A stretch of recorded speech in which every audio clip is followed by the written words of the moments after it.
안녕하십니까 글로벌 디펜스 뉴스 팬 여러분. 자, 오늘은요 하나님의 천사 이승만 대통령 7번째 시간이 되겠습니다.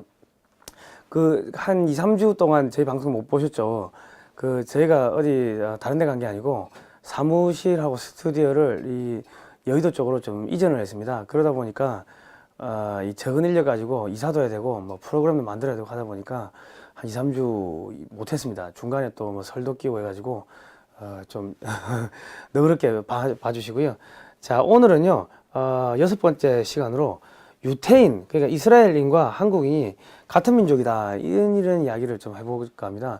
고대인 우리 뭐 목사님 중에 혹시 성경이나 이런 뭐 이야기 하시면서 무슨 12지파가 뭐 어째 됐는데 뭐 단지파, 잃어버린 지파가 있고 뭐 그런 이야기 하시는 분들 뭐 간혹 계시는데요. 제가 뭐 처음에는 무슨 이야기인지 잘 몰랐습니다. 잘 몰랐는데 이게 뭐 자료를 또 찾다 보니까 야, 이거 이 유태인들하고 우리 민족하고 하는 짓이 똑같네? 뭐 이런 것들을 제가 좀 발견을 했습니다. 그래서 저희가 이제 그 이야기를 좀 해볼까 합니다. 예. 자, 그 전에요. 이제 우리가 통일이 다가오고 있습니다. 그랬기 때문에 북한을 재건하고 지금 무너진 대한민국을 재건하기 위해서 배제학당을 이제 좀 살려야 된다. 이승만 대통령을 다시 부활시켜야 된다. 그런 프로젝트를 하는데요. 자, 배제학당 교사 세미나가 있습니다. 이거는 뭐냐면 배제학당에서 우리 어린 학생들을 가르칠 교사, 선생님들, 뭐 우리 학부모들, 뭐 이런 분들, 뭐 어린이 사역자 이런 분들 오시고 하는데 2월 25일 월요일부터 26일 화요일 양일 이틀간요. 오전 10시에서 6시까지 하고요. 이게 한국 근현대사 바로 알기, 우리 김재정 목사님의 기본 책을 기본으로 해가지고 대한민국 건국 과정과 선진 한국의 기초, 6.25 전쟁, 공산주의 주체 사상의 실체 등을 12주 교육 과정으로 정리하여 정리해드립니다. 그러니까 자료도 이렇게 드리고 어디 가서 강의를 하실 수 있도록 그렇게 만들어 드리는 거죠. 그러니까 뭐 각 교회나 가정 혹은 소그룹에 가셔가지고 이렇게 선생님, 이승만 대통령에 대해서 가르칠 수 있는 지도자가 될 수 있게끔 그런 교육과 자료를 드리는 그런 프로그램입니다. 이건 뭐 사실 교양 프로그램으로도 좋으니까요. 우리 어머니들 많이 오셔가지고 배워가지고 이 집에서 자녀분들한테 가르쳐 주시면 좋을 것 같아요. 자, 010-7735-7746번이고요. 010-7220-6806번으로 하시면 됩니다. 이번 주 2월 16일 토요일, 이번 주 토요일까지 하시면 되고요. 신청을 2월 16일까지 하시면 됩니다. 그리고 어린이 배제학당, 토요 배제학당이 2기 모집이 있습니다. 3월 23일 토요일부터 6월 8일 토요일까지 매주 토요일 오전 11시에서 오후 3시 30분까지 하는데요. 이거는 조선은 왜 망했나부터 해서 뭐 자유를 가져온 사람들, 뭐 이승만 대통령 관련해서 또 그리고 공산주의 실체에 대해서 대구 10월 한거, 4.3 항쟁, 뭐 여순 반란 사건이 무엇이냐, 이런 것들에 대한 이론 교육과 그리고 이제 성경에 나오는 이야기들, 이런 이야기들을 이제 학생들한테 가르쳐 줍니다. 그리고 양화진, 그리고 정동길, 그리고 전쟁기념관, 이 세 곳을 탐방하는 탐방 프로그램도 있습니다. 그러니까 학생들한테 토요일마다 어디 우리 애 토요일 날 어디 가지도 않고 내 PC방 가서 오락만 한다, 이런 친구들 있으면요, 이 프로그램을 보내시면 되겠습니다. 예, 위치가 어딘지는 뭐 자세한 내용은 전화로 물어보시면 되겠고요. 자, 책을 한 권 소개하려고 하는데요. 임플란트 전쟁이라는 책이 있습니다. 요거 네이버에서 쳐보시면 나오는데, 이 유디치과의 고강욱 원장님이 쓰신 책이래요. 유디치과가 예전에 임플란트가 300만원, 400만원 할 때, 임플란트 원가가 20에서 30만원 밖에 안 한다, 이런 원가를 공개했다가 집중 포화를 맞은 그런 착한 치과입니다. 착한 치과인데 어쨌든 간에 거품을 확 뺀 의료비 등등 그런 내용들로 이렇게 구성이 되어 있는데, 이 본격 치과 담합 리얼 스릴러, 그러니까 치과의 거품이 어떻게 해서 담합이 되는지 그런 것들을 소설로 이렇게 만든 책이니까요. 한번 사보시면 되겠습니다. 자, 오늘은 이제 본격적인 이야기를 하도록 하겠습니다. 1943년 11월 27일 날 카이로 회담에서요, 한국민이 노예 상태에 놓여 있음을 유의하여 앞으로 적절한 과정을 통해 한국을 자유독립국으로 할 것을 결의한다. 이제 조선이죠. 한국이 아니고 조선인데, 이게 100여 개가 넘는 식민지 중에서 유독 이 조선만을 뭐 이렇게 딱 꼬집어서 이렇게 이런 문구가 나왔습니다. 그리고요, 한국전이 터지자마자 6월 25일 날 한국전이 터졌는데 7월 1일 날 이제 스미스 6월 25일 날 북한에서 김일성이가 이제 04시에 새벽에 쳐들어오죠. 그러니까 7월 1일 날 그러니까 한 6일 있다가 바로 이 부산에 스미스 세대 540명이 상륙을 합니다. 그리고 이제 3년 1개월 동안 178만 명이 참전해서 총 17만 명이 넘게 죽거나 다치거나 뭐 포로가 되거나 실종되거나 뭐 그러한 상태로 됐습니다. 그리고 이제 2009년 미 국방정보센터가 미 의회 조사국의 자료를 바탕으로 분석을 하니까 이 당시 전비가 670억 달러라는 거예요. 현재 가치로 하면 6,910억 달러인데 뭐 대략적으로 하면은 뭐 767조 뭐 환율에 따라 더 될 수가 있겠죠. 이런 막대한 돈을 투자를 했다는 겁니다. 그런데 이게 이승만 대통령이 뭐 여러분 잘 아시겠지만 양녕대군 16대손이고 이 조선 왕조의 이 폭거 폭정 이거를 못 이겨 가지고 이제 입헌군주제로 바꾸자. 그 노비 해방, 정치적 자유, 뭐 종교적 자유 이런 것들을 이제 그 만민공동회 독립협회 산하의 만민공동회에서 연설을 하고요. 뭐 그러다가 나중에 이제 뭐 고종을 폐위시키려고 했다 이래 가지고 뭐 그런 역모 사건에 가담돼서 이제 감옥을 합니다. 감옥을 하는데 감옥에서 이제 배제 학당 다니면서 뭐 성경책 보고 듣고 배웠던 것들 뭐 하나님 믿으면은 뭐 구원받는다 뭐 이런 이야기가 고문을 받는 중에 생각이 나니까 성경책을 몰래 구해가지고 이제 거기서 이제 하나님을 믿게 되고 뭐 기독교 문명을 받아들이게 되는 거죠. 그렇게 해가지고 나중에 이제 그 러일 전쟁 직후에 고종 황제가 야 너 영어 잘하고 너 왕족이고 하니까 조선을 좀 어떻게 구해봐라. 일본이 조선을 이제 침략했다는 그거를 좀 전세에 나가서 알려라. 뭐 이렇게 특명을 받고 사상 첫 민간 외교관으로서 미국에 갑니다. 미국에 갔는데 뭐 상황이 여의치 못하고 하다 보니까 미국의 교회를 돌면서 내가 뭐 조선의 왕족인데 뭐 이렇게 하나님 믿게 됐고 뭐 이런 이야기를 쭉 합니다. 하면서 조선에도 이 하나님 믿는 사람이 많으니까 조선의 독립을 해달라, 시켜달라, 구원을 해달라. 당신들이 뭐 하나님 믿으면 구원해 준다며 우리 구원해 주세요. 이런 이야기를 쭉 돌면서 합니다. 그리고 루즈벨트 대통령한테 뭐 편지도 써보내고 그 와중에 또 조지 워싱턴대 가서 공부도 하고 하버드대 석사, 프린스턴대 박사 과정을 이제 5년 만에 마치죠. 뭐 물론 그랬다 하더라도 이렇게 많은 전쟁이 터지자마자 178만 명이나 한국전에 참전하고 그리고 767조라는 이 막대한 자금을 미국이 쏟아부은 것에는 조금은 이 미스테리한 부분이 있는데 저희가 이 자료를 수집하다 보니까 이승만 대통령을 유태인들이 엄청나게 많이 도와줬다. 이런 이야기들이 여기저기 나오더라고요. 유태인들이. 그 유태인들이 왜 그렇게 많이 도와줬냐. 그러니까 유태인들은 그 당시만 해도 한국하고 뭔가 민족적 혈연 아주 그대로 올라가면은 민족적 혈연이 있다고 생각을 했던 것 같아요. 그래서 저희가 이제 자료를 좀 조사를 해보니까 이게 유태인들이 쓰는 촛대, 이걸 뭐 많이 보셔서 아실 겁니다.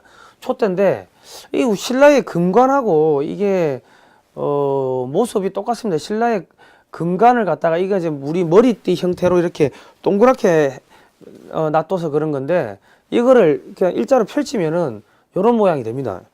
뭐, 요런 모양이 되고, 또 이건 옆에서 본 모습인데요. 펼치면 이런 모양이 될 것 같죠? 예. 근데 이게 뭘 닮았나 보니까 이 술록의 뿔을 닮았습니다. 저희가 이게 러시아 로보시빌스크에 있는 박물관까지 직접 가가지고 직접 그 박물관에 있는 걸 제가 직접 가서 사진을 찍어 온 건데요. 예전에는 술록을 탔던 모양입니다. 그러니까 아주 고대에는 빙하기 때는 술록을 타다가 이게 인구가 많아져 가지고 술록이 부족해서 말을 탄 게 아니고 이 술록의 이끼가 되는 먹이가 되는 이끼나 이런 것들이 점점 북상을 한 것 같습니다. 뭐 여러 가지 이유로. 그러다 보니까 술록이 이제 이 기후가 바뀌면서 이 지금 북극권 쪽으로 밀려나 버리고 그 지역에는 술록 대신에 뭔가 다른 뭐 탈 것이 있었던 것 같아요. 이제 말이 있었겠죠. 예. 그런 나중에 뒤에 보면은 말에다가 뿔을 이렇게 수컷에 뿔을 달아놓는 뭐 술록에 뿔을 달아놓는 이런 것도 있는데 어쨌든 간에 이쪽 문화가 여기 보시면은 좀 술록하고 좀 비슷해요. 이 술록과 비슷한데 이것도 제가 그 노보시비르스크 박물관 가가지고 찍어온 겁니다.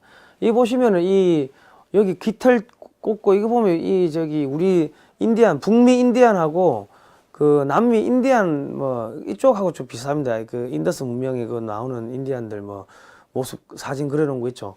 그런 것들하고 좀 비슷한데 그러니까 우리 민족이 그때 이쪽에 넘어가 가지고 뭐 여기를 점령했다 이런 내용이 아니고 그 소위 말해서 우리하고 좀 비슷한 그러니까 이 문명을 가졌던 이 소위 말해서 술록을 타고 다니고 뭐 이렇게 했던 그런 중앙아시아 살았던 어느 어떤 뭐 그런 문명 공동체 중에 일부가 이 고대에는 뭐 알래스카나 이쪽 베링해가 이제 러시아 쪽에 베링해가 이제 얼어 있었다고 하니까 뭐 그쪽을 통해 가지고 이렇게 건너가 가지고 남하를 한 게 아닌가. 그 문명의 이동이죠. 뭐 그런 이동을 한 게 아닌가 싶은 생각이 듭니다. 그리고 그 저희가 이제 러시아에 쭉 가보고 이제 2018년 6월 달입니다. 6월 23일부터 7월 14일까지 장장 21일간 이렇게 러시아 횡단 열차를 타고 12,000km를 달렸습니다. 우리 민족의 이 고려인 20만 명이 끌려간 그 루트를 따라가면서 이제 우리 독립군들이 참변이 있었던 자유시 참변 그리고 이르쿠츠크 뭐 그리고 바이카로스 등등 뭐 몇 곳을 가가지고 독립군들의 넋을 기리는 뭐 그런 추모 행사도 하고 했는데 여기가 이제 자유시 참변이 있었던 제야강입니다. 제야강. 여기 우리 독립군들이 빠져 죽었죠. 예. 이거는 뭐 제가 이게 처음에는 이게 처음에 한 이틀 하루 정도 기차 탔을 때였고 나중에 한 100시간 110시간 기차 타니까 얼굴이 이래 됐습니다. 사실 기차 타는 거 다 죽겠더라고요. 예, 좁은 칸에서. 예. 그런데 노보시비르스크가 이쪽에요. 이쪽 박물관에 가니까는 그 술록을 타고 다녔던 그런 동상이나 그런 게 약간 있었다는 거죠. 그리고 요 좀 밑에 오면은 알마티 박물관이 있는데요.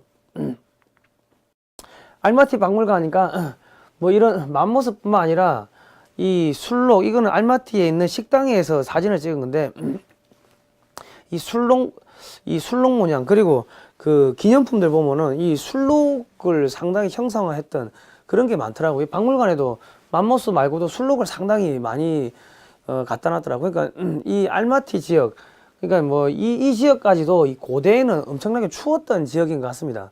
그러니까 여기는 뭐 여름에는 뭐 영상 뭐 45도까지 올라가고 겨울에는 뭐 영하 40도까지 뭐 내려간다고 하는데 뭐 어쨌든 간에 이런 술록 문화가 있었던 것 같고 이런 뿔하고 이 메론하고 좀 비슷하고요.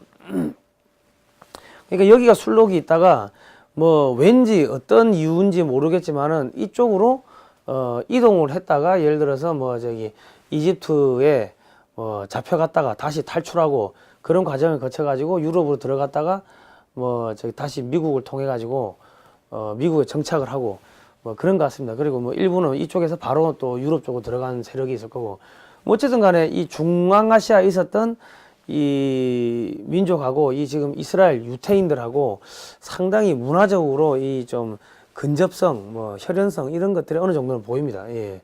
그리고 예수 그리스도 탄생일이 크리스마스라고 하는데 크리스마스 하면 술록, 뭐 산타, 썰매 이런 이야기를 하는데 물론 이게 뭐 북유럽의 뭐 신화나 이런 것들이 뭐 접목이 됐다고 또 볼 수가 있겠지만은 제 생각에는 저는 뭐 고대사 전문이 아니지만은 뭐 여러 가지 이걸 추측을 해보니까 고대에 이쪽에 살 때 그런 문명이나 문화나 기억들을 가지고서 이쪽으로 뭐 갔던 게 아닌가 싶은 뭐 그런 생각이 듭니다. 그리고 그러니까 지금 제가 조금 앞전에 이제 인디안 내 이동을 통해 가지고 뭐 저기 베링에 건너서 알래스카 건너서 뭐 저 북미 남미 쪽으로 간 것 같다. 그런 말씀을 드렸고, 그리고 이제 중앙아시아에 살던 사람들이 또 일부는 뭐 중동 쪽으로 들어가고 일부는 또 유럽 쪽으로 들어가고 그런 것 같다. 이제 그런 말씀 드렸는데, 여기는 러시아의 부리아트 공화국이라는데요. 부여래요, 부여. 야트가 복수고, 부여. 그 부여적이라는 거죠. 예. 이 부여적 복장을 보니까 이거는 좀 한복하고 비슷한데, 이 사람들 이게 실제 만주족 사진이라고, 이게 뭐 18세기, 19세기 그 당시에 만주족 사진이래요. 근데 실제로 부리아트 가니까 딱 봐도 등치가 뭐 190에서 2m, 그리고 몸무게가 한 110에서 120kg, 남자가. 그렇고 여자가 뭐 키가 뭐 한 180에 몸무게가 한 70, 뭐 80, 딱 요 정도. 그러니까 떡대가 이런 사람들이 막 돌아다녀요, 여기에. 그 러시아 애들이 이게 등치가 왜소하게 보일 정도로 그런 사람들이 돌아다니는데, 저는 옛날에 이 우리나라 사찰에 있는 사천왕상이 어디 서역에서 있다가 이렇게 넘어온 사람들인가 하고 생각했는데, 그게 아니고 중앙아시아에 있었던, 가면은 딱 보면은 사천왕상들이 돌아다닌다. 생긴 것도 다 이래 생겼어요. 옷도 뭐 이런 거 입고 뭐 이런 거, 옛날에는 이런 거 입었겠죠. 얼룩덜룩 무늬, 이 사슴인지 용인지 뭐 수염도 잘 안 깎고 하니까 이렇게 생긴 것 같아요. 근데 얘들보다 더 커요, 등치가. 만주는 이쪽이고 이쪽은 더 북쪽이다 보니까 등치가 더 크다는 이야기죠. 예. 그리고 이게 부리아트족, 부여족의 복장이라고 하는데, 이게 보니까 청나라 만주족하고 좀 비슷해요, 복장이. 예. 그리고 이거는 카자흐스탄의 전통 복장이라고 합니다. 제가 카자흐스탄 식당에 가니까 이게 걸려 있더라고요. 그래서 제가 물어보니까 뭐 전통 복장이래. 뭐. 근데 이 보시면 좀 요거 세 개 좀 비슷비슷하죠. 그 부리아트, 만주, 뭐 카자흐스탄 이쪽에 있었던 그런 뭐 문명, 뭐 민족이라 하긴 그렇고 문명을 이뤘던 사람들이 뭐 비슷한 뭐 문화를 가지고 있었던 것 같습니다. 이거는 제가 그 러시아 시베리아 횡단 기차를 타고 가다가 앞자리에 키르기스탄 그 아주머니가 앉아가지고 떠듬떠듬 뭐 이야기를 하다 보니까는 자기 가족들 사진을 보여주는데, 우리나라 70년대 사진하고 똑같지 않습니까? 이런 사람들이 중앙아시아에 살고 있는 거예요. 예. 자, 그러니까 지금 제가 이제 말씀드리는 거는 우리가 중앙아시아하고 뭔가 혈연적 관계가 있다, 이런 말씀을 드리는 겁니다. 예. 자, 이거는 우리나라 성황당인데요. 성황당 나무에서 지금 소원을 빌고 있는 조선인입니다. 조선에는 이 성황당에서 나무를 소원을 비르는데, 이게 그 바이카로스에 가니까 브라한 바위 앞에 가면은 이 들어간 입구에 이는 이 소떼바위, 이 뭐랍니까, 성황당 하고 우리 지금 요거가 똑같죠. 요런 게 있더라고요. 예. 그러니까 이거를 보면은 우리나라는 이 나무에다 대고 이게 절을 하고 하는데, 여기 가니까 여 나무에서 절하는 사람 아무도 없습니다. 여기서 한 100m 정도만 이렇게 여기 앞쪽으로 건너오면은 이런 여기 이 불안한 바위가 있고, 이 누가 보더라도 딱 성스러워요. 이 태양이 여기에 딱 걸린다고. 그리고 이 막 물안개가 끼고 하는 게 여기 정말 신비스럽다 합니다. 누가 봐도 여기서 기도를 해요. 여기서. 그 저희도 가서 이게 뭐 추모 행사 이렇게 우리 민족이 다시 초원의 길에 설 수 있도록, 흩어진 우리 민족을 다시 모을 수 있도록 우리가 이제 그런 기원 행사도 하고 왔는데, 그러니까 이게 뭐냐면요. 이런 성황당 나무가 초원에 있던 문화가 이 한반도로 들어오면서 이 실제 의미나 뜻이 왜곡 변질된 거죠. 이 성황당 나무라는 건요. 아이고. 우리가 이게 우리나라 산에 가면 이렇게 달아놨습니다. 이 산악회에서 길 잊어먹지 말라고. 이게 팻말이고 표지판이고, 근데 표지판을 달기 힘든 데는 이런 식으로 그 길내려 가다가 이렇게 이쪽으로 가세요, 뭐 저쪽으로 가세요, 이런 식으로 표지판을 달아놨다고. 그러니까 이게 무슨 이야기냐면, 지금 이 성황당 나무, 이거는 여기다 절을 하는 게 아니고 이 신성한 지역으로 가기 위한 그 표지판인 거죠. 그리고 여기는 바이카로스 절벽에 가니까 이런 나무가 있어요. 나무가 있고, 그러니까 여기다 절하는 게 아니고 이 근처가 신성한 지역이다 하는 표지판이더라고요. 누가 봐도 딱 표지판이 느껴지더라고요. 예. 그러니까 이게 요거는 이쪽으로 가는 골목 그 산 등성이를 따라가다 보면 이런 것들이 중간중간에 걸려 있어요. 그러니까는 이쪽으로 가면은 이 길 가는 거 맞아요. 이렇게 알려주는 거죠. 그러니까 우리 예전에 고대에는 저런 신성한 장소에서 하늘에 대고 기도를 하는 그러한 풍습이나 이 문화가 있었는데, 이게 한반도로 들어오면서 뜬금없이 이런 뭐 성황당 나무에다 대고 절을 하는 그러한 걸로 조금 변질된 게 아닌가 싶은 생각이 듭니다. 그러니까 쉽게 말씀드리면 이 십자가를 달아놓으면 교회에서 멀리서도 교회가 보이지 않습니까? 찾아오기 쉽고, 그리고 안에서도 이 우리 성전에는 십자가가 있으니까 여기서 기도하세요. 성스러운 곳입니다. 그런 의미인 거지, 우리가 이 건물에 대고 기도를 하는 건 아니지 않습니까? 그러니까 뭐 그런 의미가 있는 것 같습니다. 그리고 고대에는 이 바이카로스 근처에 아까 누가 있었냐? 부리아트족이 있었죠. 부리아트족이 있었는데, 부여죠, 부여. 그러니까 고조선이 무너지면서 이 뭐 동서남북으로 많이 또 흩어지고, 또 그 다음에 이어받은 게 부여인데, 부여가 무너지면서 이제 그 고구려가 이제 생기는 과정이 있는데, 그 고구려 성터가 다 요즘에 이쪽에서 나타난대요. 예. 그 고구려 일식도 여기서 나타난다고 하니까, 전체적인 지도를 보면은 여기 홉수골이고, 홉수골 호수가 있고, 고구려 최초 도읍지가 홀순골이고 하니까, 뭐 이쪽 어딘가 이 강을 건너가지고 이쪽에 정착을 한 게 아닌가. 주몽이 소위 말해서 저기 그 강을 건널 때 오이 말이 뭐 누구 하나 더 데리고 강을 건널 때 뒤에서 추격하니까 물고기들이, 거북이들이 떠올라가지고 이거 밟고 지나가세요, 뭐 그래가지고 그걸 밟고 넘어왔다 그러는데, 뭐 이쪽을 건너온 게 아닌가 싶은 생각이 들어요. 왜냐면 홉수골, 홀순골 이름이 지명 비슷하니까. 근데 뭐 고구려가 여기고 백제 일식은 또 여기서 나옵니다. 그러니까 유리왕 그 유아부 소선어 부인이죠. 소선어가 자식들한테, 야 너희 뭐 내려가 가지고 여기서 네가 왕하기 힘드니까 내려가 가지고 너희가 나라 새로 차려라 해가지고 백제가 떨어져 나오는데, 백제가 뭐 여기 어디 있었던 것 같습니다. 일식 기록이 여기 보시면 여기가 산동반도고 요동반도니까 여기 어딘 것 같아요. 자, 신라의 초기 일식 지역은 여기인데, 신라의 후기 일식 지역은 이쪽이라고 합니다. 이런 자료들 보면 여기 양쯔강 중상류에서 한반도로 넘어옵니다.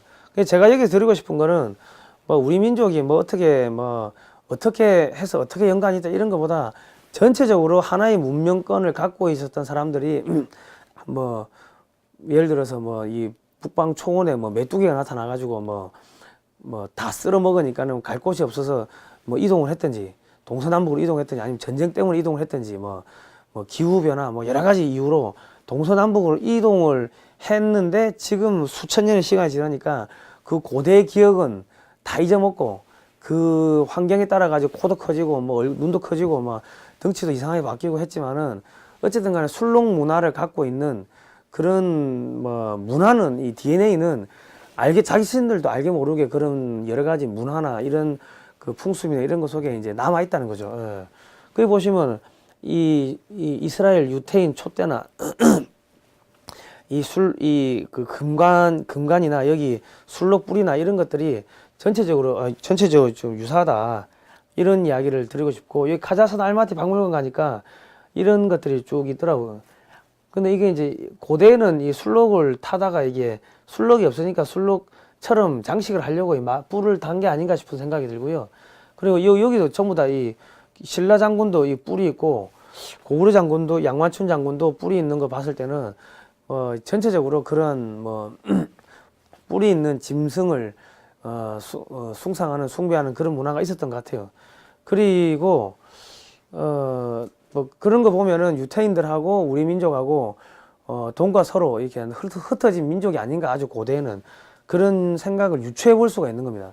저는 학자가 아니기 때문에 이겁니다 하고 뭐 말씀은 못 드리지만은, 그런데 이제 이게 카자흐스탄의 황금인간인데요. 이 사람이 복음을 차고 있는데, 복음이 이렇게 생겼어요. 이게 생긴 형태를 보면은 이게 신라의 복음인데 이거하고 비슷해요. 좀 비슷하다고.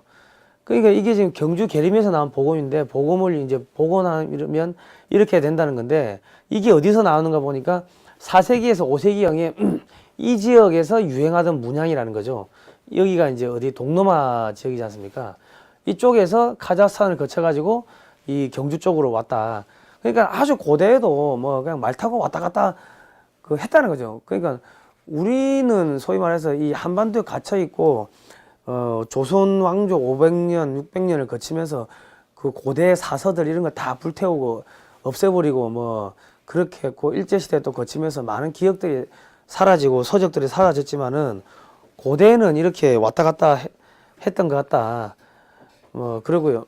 그리고 지금 여기 뭐 야훼는 나의 목자, 우리 뭐 예수님 그리스도 하면은 항상 푸른 들판의 양 뭐 이런 이야기가 나오는데 실제로 이 지금 이 중동에는 저렇게 뭐 푸른 땅이 없습니다. 푸른 땅이 없는데 카자흐스탄 가면은 이 대평원이 요렇고요. 이 시베리아 대평원은 아주 파랗습니다. 그러니까 이 소위 말해서 이 지금 성경에 나오는 그러한 배경이나 이런 거를 가지고 있는 그런 민족들은 이 뭐 시베리아 평원이나 아니면은 뭐 저기 저 카자흐스탄 대평원 요 중앙아시아 대평원 쪽에서 온 것 같다. 이제 그런 이야기를 드릴 수가 뭐 그런 생각을 합니다. 이게 저희가 왜 이게 뒤에 이야기가 중요하기 때문에 이 앞에를 조금 설명을 드리는데 그 이승만 대통령을 도와준 게 왜 유태인들을 도와줬나 그 이야기를 하려면 앞에를 조금 알아야 될 것 같아요. 그러니까 러시아 블라디보스토크에 박물관 가니까 이런 발의 유물이 이렇게 있어요. 발의 유물. 발의 유물이 있고 여기도 이렇게 뭐 유물들이 있고 이제 여기 주사위가 이렇게 있네. 주사위가. 예. 예. 그리고 이제 블라디보스톡에 가니까 이제 발굴을 하고 있는데 발해가 옛날에 뭐 이 정도 광역이었다. 그러니까는 뭐 우리 민족들이 상당히 이렇게 넓게 전체적으로 이렇게 퍼진 게 아닌가. 근데 민족이라는 이름을 쓰기가 참 애매한 게 소위 말해서 민족이라는 개념 자체가 뭐 19세기 이후에 생기다 보니까 저 때는 국경이라는 개념도 없었고 민족이라는 개념도 사실은 좀 막 불분명했죠. 불분명하니까 이제 딱 지금의 이제 민족이라는 개념을 써버리기 시작하면은 뭐 그때 고대사가 이제 상당히 엉켜버리는 뭐 그런 상황들이 발생을 한다고 합니다. 그리고 아까 우리 뭐 야훼는 나의 목자 뭐 양을 인도한다 이런 이야기를 하는데 뭐 고대사 하시는 분들은 그 유태인이나 이런 민족들을 뭐 양족이라고 뭐 또 표현하시는 분도 있는데 제가 뭐 거기까지는 모르겠어요. 예. 근데 어쨌든 간에 그런 중앙아시아 쪽에서 있었던 것 같다. 그런 이야기를 하고 싶고 그리고 정상에서 우리가 야호를 외치는데 야호가 무슨 뜻이냐고 알아보니까 살려주세요라는 이야기래요. 우리 이 기독교에서는 야훼, 여호와, 야훼라고 하잖아요. 하나님 아버지 한번 살려주세요. 야훼여, 여호와여 한번 살려주십시오.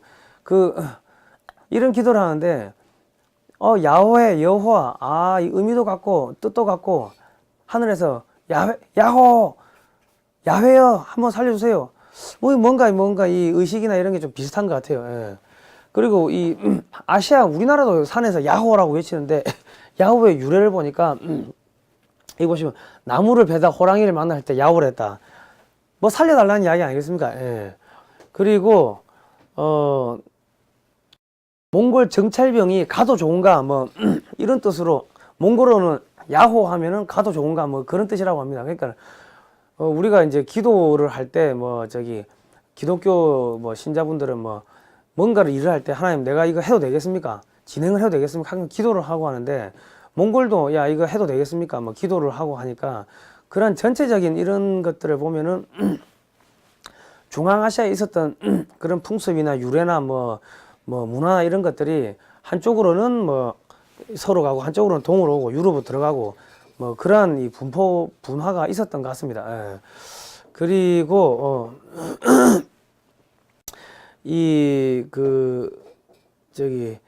지금 이 독일 히틀러가 유태인을 600만을 죽이고 재산을 빼앗았는데요.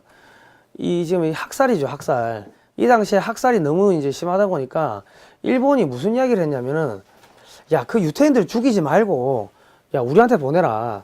여기다 만주국에다가 국가를 세워주겠다. 보고 계획이라 해가지고 잘 되면 좋은 거고 안 되면 보고의 독을 먹는다 그런 뜻이라고 하는데 어쨌든 간에 유태인들 자금과 정보망을 빼와가지고 뭐 미국하고 싸우는데 뭐 조금은 뭐 써먹겠다 뭐 이런 뭐 그런 프로젝트를 했나 봅니다. 예, 했다고 합니다. 그런데 여기 뭐 상해나 뭐 이 정도까지 데리고 왔는데 미국하고 전쟁이 터지고 독일에서 야 걔들 죽이라고 막 그러니까 그 이쪽에다 그냥 죽이진 않고 그냥 팽개치고 버렸다는 거예요. 예. 그러니까 이 사람들이 이쪽으로 가야 되는데 뭐 다 이거 공산화 돼버리고 뭐 소련도 공산화 돼버리고 하니까 올라가지는 못하고 여기서 그냥 이제 머물러 버리는 상황이 생기는 거죠. 그리고 일부 저희가 러시아에 가보니까 비로비전 유태인 자치가 어떻게 생겼나 이렇게 물어보니까 스탈린이 농사 지으려고 유태인들 잡아다가 강제로 여기 이주를 시켰대요. 그 농사가 안 되잖아요. 근데 이 조선인들이 1860년대 후반에 저기 갑자기 이름 생각. 포세이돈 아닌가? 여기 만에 이렇게 우리 민족들이 처음에 이제 정착을 한 다음에 여기서 농사를 엄청나게 짓습니다. 예. 왜냐면 원래 농사 짓던 민족이고 도망간 사람들이 이 한경도 대기근을 피해가지고 도망가는데 이 사람들이 이제 노비 출신이고 하다 보니까 여기가 습지대거든. 그러니까 물 조금만 빼고 벼 심으면 벼가 나니까는 농사를 엄청나게 지은 거예요. 그러니까 이 사람들 그냥 뭐 필요가 없으니까 그냥 냅둔 거지. 그래가지고 나중에 여기서 돈을 벌어가지고 거부들이 나오는데 이 사람들이 나중에 김자진 장군이나 홍범도 장군이나 이런 사람들한테 군자금을 내주고 무기를 사주고 합니다. 그러니까 청산리 봉오동 전투가 이쪽에서 생겼거든. 예. 어쨌든 그래요. 그러다 보니까 이 만주로 가고 싶었던 만주를 통해 가지고 다시 유라시아 그 중앙아시아 초원으로 자기들의 원래 고향으로 가고자 했던 그러한 유태인들이 한국전이 터지자마자 한국에다가 767조 원을 부어버리고 178만 명을 보내가지고 뭐 어차피 미국이란 나라가 유태인들이 거의 다 장악을 하고 있으니까 그래서 이런 결과가 나온 게 아닌가 싶은 생각이 듭니다. 왜냐면 무조건 내가 하나님 믿으니까 구원해달라 그거 하나 가지고 이승만 대통령이 이야기했다고 해가지고 767조가 한반도에 남한에 쏟아부어지고 178만 명이 들어왔다. 이거는 조금 논리적인 뭔가 비약이 있는 것 같더라고요. 근데 그러면 이승만 대통령이 어떻게 유태인들하고 이렇게 이어지는가 보니까 프란체스카 여사가 오스트리아계 유태인 출신입니다.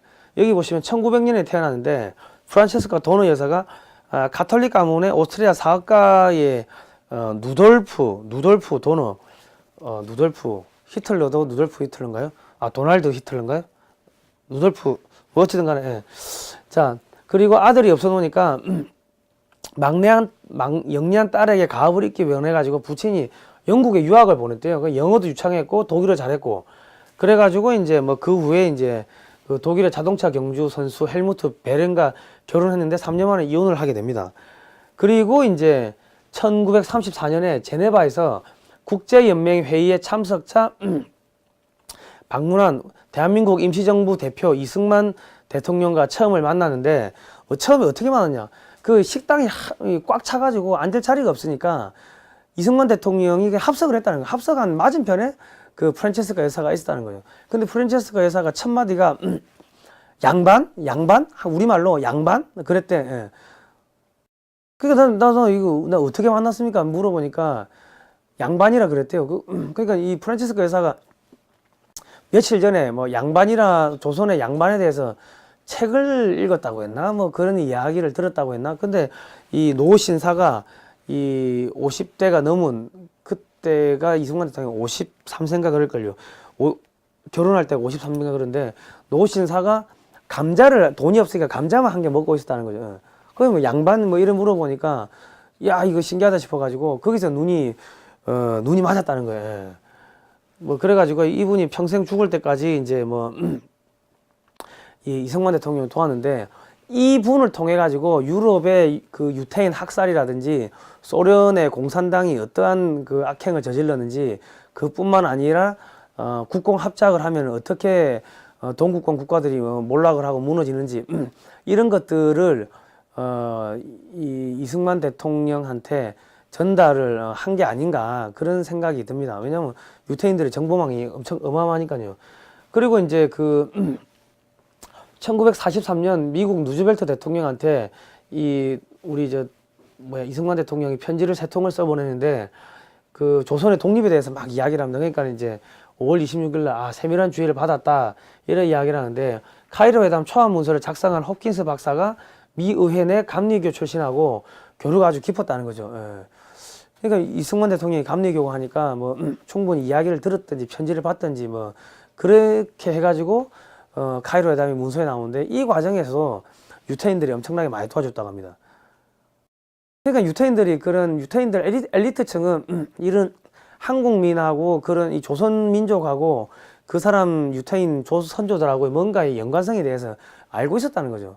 그리고 자금 이렇게 땡기고 하는 그런 과정에서도 유태인들이 도와주고 그랬다는 거예요. 그러니까 나중에 이승만 대통령이 대한민국의 건국을 추진하면서 국공합작 절대로 반대하고 공산당 안 된다, 공산주의자들 박멸해야 된다 이런 이야기를 하는데 그 당시에 미국의 관리들은 하다못해 미군의 하지 중장마저도 국공합작이 뭐가 나쁘냐, 공산주의자들 뭐 소련 같은 연합국 편이었고 그게 뭐가 나쁘냐 이런 식으로 안이하게 생각했고 공산주의에 대해 가지고 우호적으로 야 그거 좋은 제도네, 좋은 뭐 정치 제도다 뭐 그렇게 생각하는 사람들이 많았다는 거죠. 그럼에도 불구하고 이승만 대통령이 자유민주주의와 자유시장 경제 체제를 고집을 하고 이 국공합작 안 된다 하고 남한만의 단독 정부 수립을 추진하고 뭐 그랬던 이유는 이 프란체스카 여사를 통해 가지고 물론 이승만 대통령도 한학을 했으니까 고대의 우리 민족의 역사나 이런 것들에 대해서 많이 알고 계셨을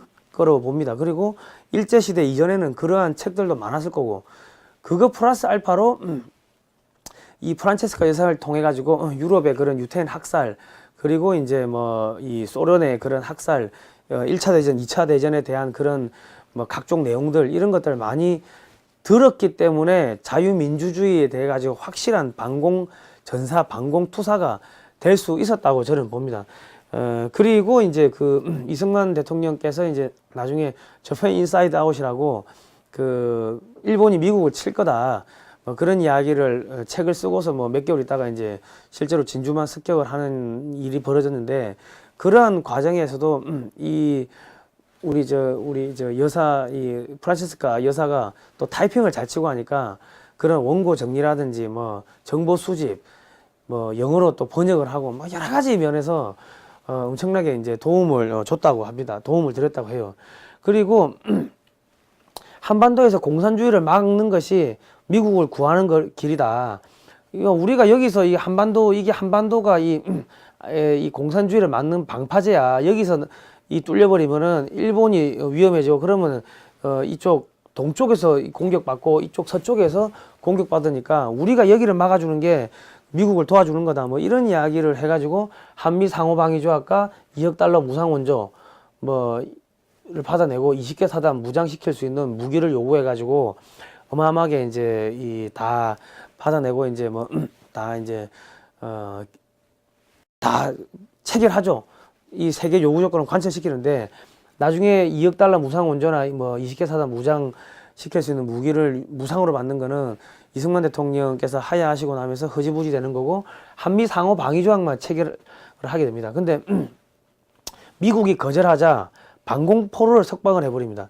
미군은 한국에서 철수를 아이젠하워 대통령이 한국전을 끝내는 거를 대선 공약으로 걸고 대통령이 됐는데 한국에서 철수도 못하고 끝까지 싸워야 되는 상황이 생겨버린 거죠.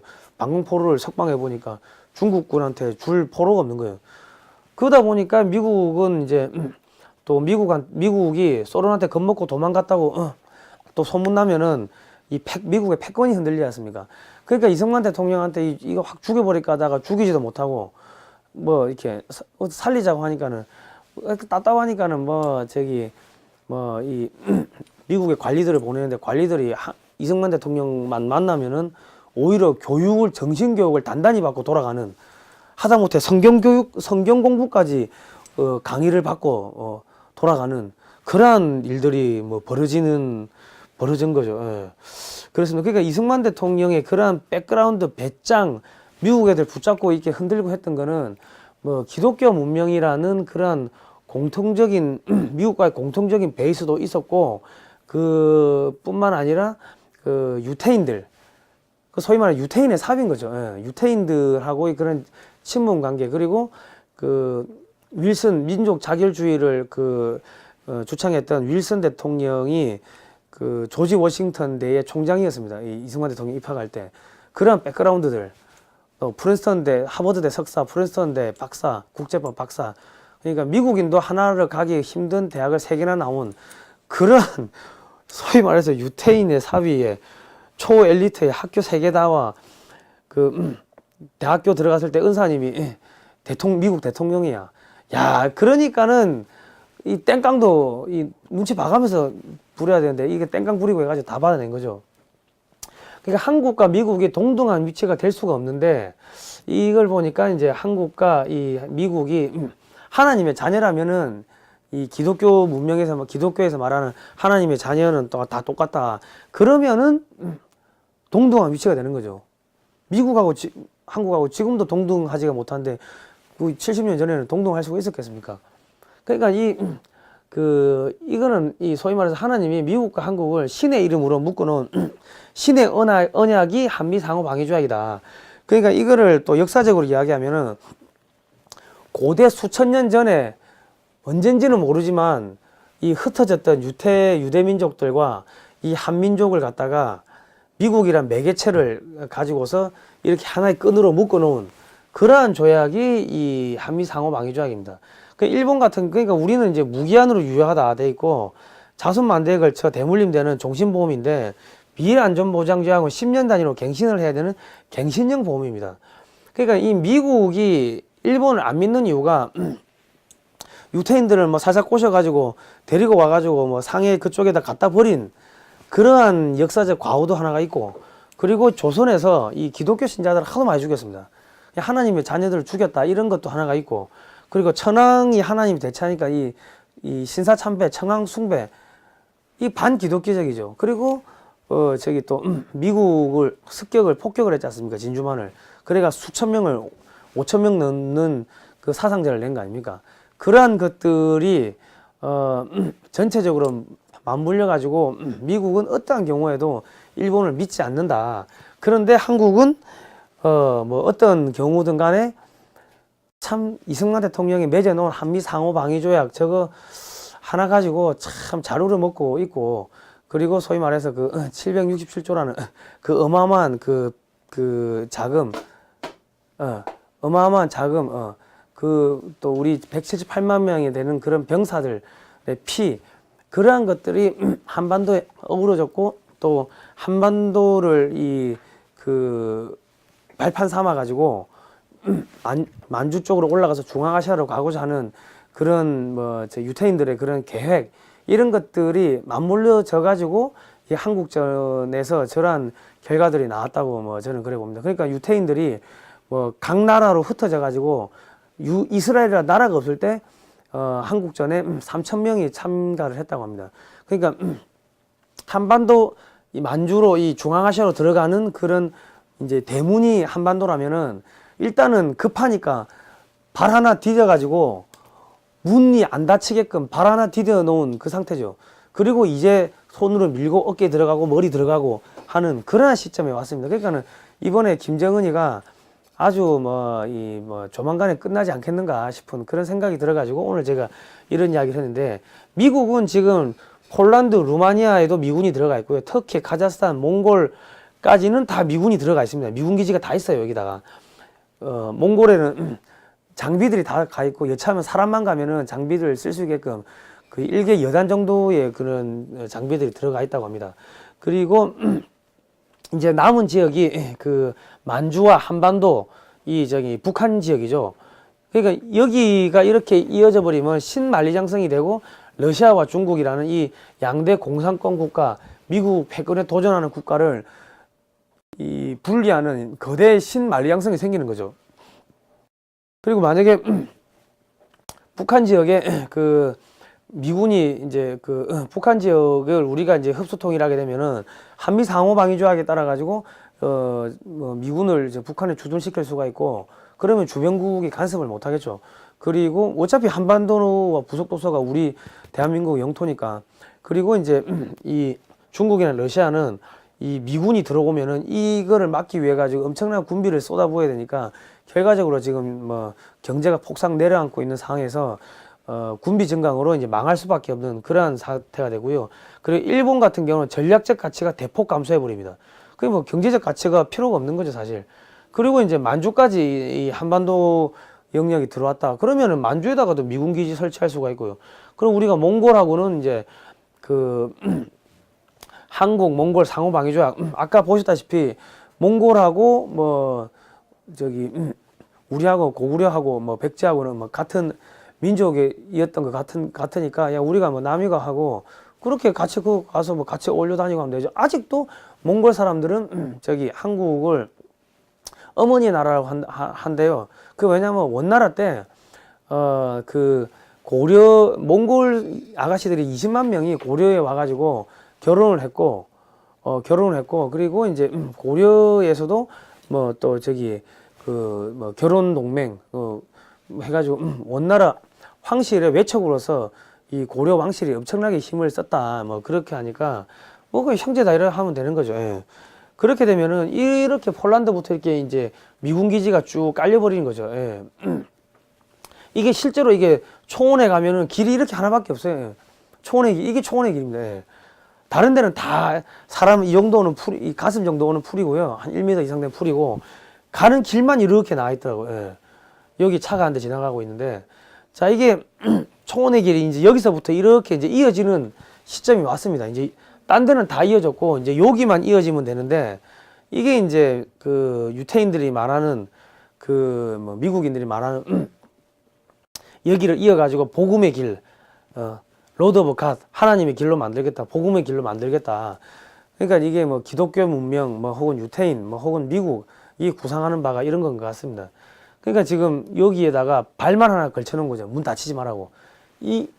이쪽으로 가야 되는데 다 빨간색이니까 갈 수가 없으니까 일단은 여기다가 그냥 뭐 집만 풀어놓고 나중에 올라가자 해가지고 이제 지금 올라가는 타이밍까지 와버린 거죠. 그래서 178조를 쏟아부었고 유태인들이 한국전에 3,000명이 참가를 했고 그렇게 많이 도와줬다. 한국의 조선의 독립에 해가지고 자 근데 지금 이제는 이 복음 통일이라는 게 우리가 중요한데 이게 그 우리 기독교를 믿지 않는 분들은 야 왜 뭐 무슨 복음이냐 뭐 통일하는데 뭐 만주 수복하고 통일하는데 복음 통일이 뭐 필요하냐 불교식으로 하면 되고 뭐 그래 하면 뭐 하실 수도 있는데 이게 한마디로 이야기하면 시스템 통합입니다. 이 뭐 영문으로 하면요. 그 우리나라의 그 성공 배경이 근면성실, 협동, 뭐 신뢰 이런 건데 이게 사실은 자유민주주의, 자유시장 경제 체제의 근간을 이루고 있는 겁니다. 우리는 이것이 이제 그 새마을 운동의 정신이라고 이야기를 하는데 그 이전에 다 복음에 성경 말씀에 십계명이 들어있는 내용들이거든요. 그러니까 북한 주민들의 아픔을 사랑으로 감싸고 이런 거를 하기 위해서도 뭐 저기 이 교회가 들어가 가지고 이렇게 그 기독교인들이 가서 이렇게 뭐 보듬어주고 하는 것도 이제 매우 중요합니다. 왜냐하면 지금도 탈북자들 구해내는 사업은 그러한 프로젝트는 거의 목사님들이 목숨 걸고 하고 있거든요. 실제로 하시다가 중국 깜방에 갔다 오신 분도 제가 여러 번 만나 뵙고 그리고 뭐 지금 선교사님들이 지금 뭐 북한의 감옥에 6명이나 갇혀 있대요.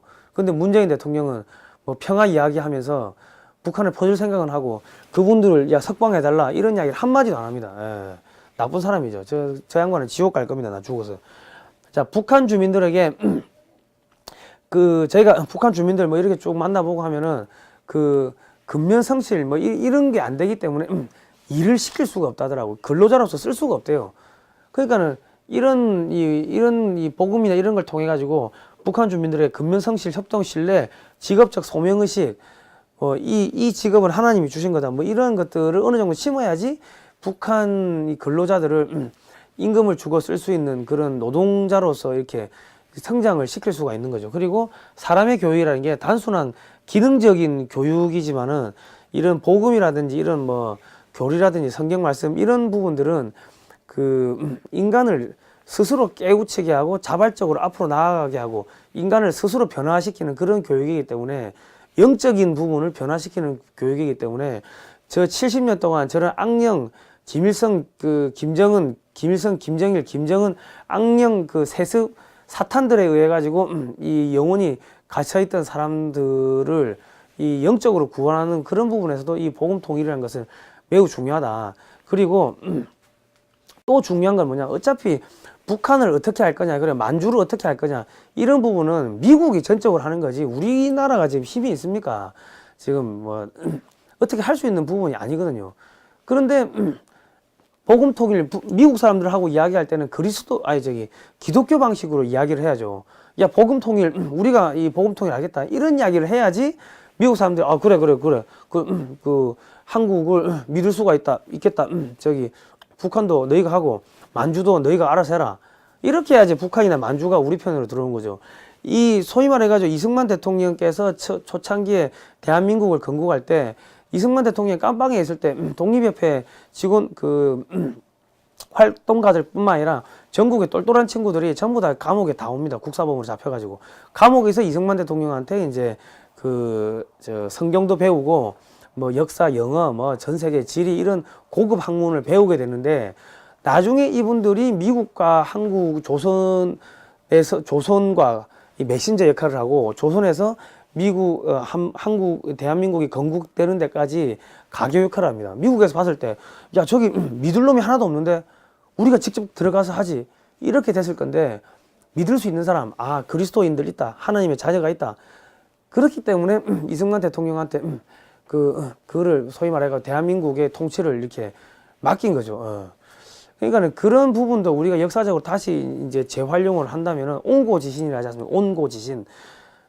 옛것을 들여다봐가지고 새로운 것을 우리가 발견하고 새로운 걸 창조한다, 이제 온고지신인데, 그러한 이 대한민국 건국 초기에 그러한 부분들을 우리가 본다면은 미국하고 협상을 할 때 이왕이면 한국의 대통령이 기독교 신자라 가지고 미국 대통령과 같이 예배를 드리면 제일 좋고, 미국이 남침례교가 이 미국의 정치 세력을 꽉 잡고 있고 하니까 이왕이면 침례교 출신이 뭐 가서 하면은 뭐 성경도 똑같고 하니까는 뭐 더 좋겠죠. 뭐 하여튼 가가지고 복음 통일하겠다, 뭐 만주 우리 주세요, 뭐 이런 이야기를 해야 됩니다. 북한도 우리가 복음 통일하겠다, 이런 이야기를 해야 됩니다. 그래야지 미국을 설득을 할 수가 있고 미국하고 카운터 파트너가 될 수가 있습니다. 자, 근데 이 십계명에 보니까 십계명도 필로의 분류가 있고 뭐 성 아우구스티노의 분류가 있고 한데, 어쨌든 간에 야훼 외에는 다른 신을 믿지 말라. 이게 뭐 결과적으로 이게 사이비 종교 금지, 반공산주의를 이야기하는 거죠. 반공산주의. 예. 그리고 그 4계명에서 10계명까지는 뭐 안식일을 거룩히 지켜라, 내 부모를 공경하라, 뭐 살인하지 말라, 간음하지 말라, 도둑질하지 말라, 내 이웃을 해하려고 하지 말고 거짓증언을 하지 말라, 내 이웃의 집을 탐하지 말라, 남의 재산을 탐하지 말라. 그러니까 이게 뭐냐면 법치, 신뢰, 신용, 사유재산 보호, 인간관계, 신의성실 원칙. 그러니까 결과적으로 자본주의, 자유민주주의, 자유시장경제 체제의 기본이 이 10계명 안에 들어있는 겁니다. 그래서 사유재산을 인정하니까는 중국이나 북한 같은 이런 공산권 국가에서는 이 기독교를 박해를 할 수밖에 없는 거고, 북한에 무슨 사유재산이 있습니까? 그리고 야, 수령교 믿지 마, 수령한테 절하지 마. 그리고 공산당 시진핑한테 가서 절해야 되고, 북한 공산당한테 절해야 되고 하는데 사이비 종교 금지하니까, 그러니까는 이 탄압을 하는 겁니다. 예. 자, 저희가 여기까지 했고요. 야훼라는 용어가 어디서 나왔는가? 고대에는 중앙아시아에는 생명을 탄생하는, 생명을 창조하는 신이라는 그런 이름으로 여호와라는 그런 신이 있었다고 합니다. 여호와. 고대사 하시는 분들이 여호와라고 하더라고요. 그래서 제가 여호와에서 야훼가 왔냐 하니까 그런 것 같다. 그런 이야기를 합니다. 왜냐면 고대사라는 게 좀 미스테리한 부분이 많기 때문에 딱 잘라서 말하기는 어렵고, 추정상, 발음상 추정을 해보면 여호와, 야훼, 생명을 잉태한다. 그런 면에서 비슷한 공통점이 많았던 것 같고요. 여호와, 야훼, 여호와, 이런 면들을 보면은 지금 유태인들이 하는 행태나 뭐 우리가 하는 행태나 이런 것들 문화적인 거나 언어적인 습관 뭐 이런 것들이 좀 많이 뭐 비슷한 부분이 있는 것 같습니다. 저는 학자가 아니기 때문에 아주 객관적으로 구체적으로 파고 들어갈 수는 없지만은 전체적으로 흘러가는 이 국제관계의 흐름이라든지 그런 것들을 봤을 때 참 유태인들하고 우리하고 조금 뭐 혈연 관계가 있지 않나. 그리고 이제 제가 아는 뭐 유태인 친구들은, 이스라엘 친구들은 자기 아버지가 꼭 한국을 가보라 했다는 거예요. 왠지는 자기도 모른대. 근데 한국을 꼭 가보라 했대. 자기 아버지가 뭐 그런 친구들이 들어있더라고요. 그래서 나 예전에는 아이씨 왜 그래? 그랬는데 지금 생각을 해보니까 뭐 그냥 성지순례 옛날에 조상이 살았던 뭐 그러니까 그런 것들이 이제 뭐 많이 내려온 것 같습니다. 그러니까 그 시간이 지나고 공간이 이렇게 벌어지고 하다 보니까 형태나 생태 뭐 하는 말 뭐 발음 이런 게 많이 이제 뭐 달라지고 할 수는 있겠지만은 그런 아까 보셨던 그런 술록의 문화라든지 뭐 그리고 또 하는 행태를 봐야 될 것 같습니다. 그 유태인들 기도하고 탈무드 학생들 공부시키고 우리나라도 어디 가든지 간에 그 교회를 먼저 세우죠. 교회 먼저 세우고 그 학생들 학교 세우고 공부시키고 하든지 아니면 교회를 안 다니신 분들은 그 소위 말해서 뭐 고사를 지낸다 해야 됩니까? 고사 지내고 뭐 그런 것들 뭐 어차피 뭐 기도하는 거 뭐 같은 뭐 형태라고 본다면은 그게 왜 그런가 저희가 생각을 해보니까 고대 그 유태인들도 제사장 계급이었다 그러고 우리 이제 한민족도 고대에는 제사장 계급이었다고 합니다. 그래서 우리 백이민족 뭐 흰옷을 입었다 뭐 이런 이야기도 있는데 뭐 그러한 전체적인 그러한 이 거대한 인류의 문명사적 그런 흐름들 그리고 이제 그 뭐 그런 기의 흐름 그런 부분들이 지금 다시 70년 전에 용투름 쳐가지고 한반도를 대한민국을 만들었다면 지금 다시 용소섬 치고 있고 이 소용돌이가 일어나고 있는 게 보입니다. 국제관계를 쭉 보면은 그래서 제가 지금 이 말씀을 드린 겁니다. 이 유태인들이 다시 한번 잘만 하면은 이 미국에다가도 767조라 이제 어마어마한 돈을 쏟아 부을 수 있겠구나.